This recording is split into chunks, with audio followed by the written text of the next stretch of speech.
Baykuş yoldaş bulmadı kara vacaya, Dipen okun sebilmin gari babaya.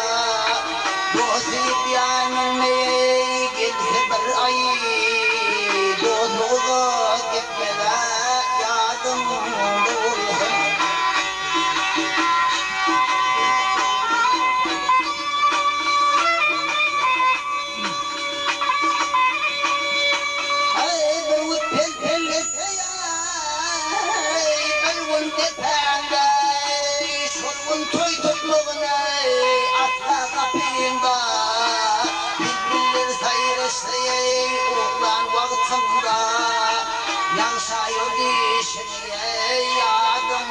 doğulsun.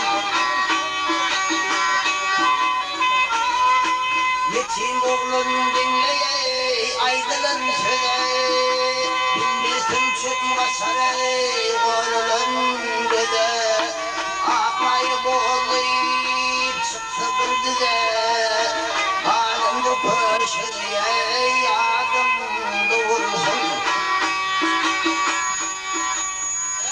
Akmayı boğulayıp çıktı bir dize, halımda köşeye yadım doğursun.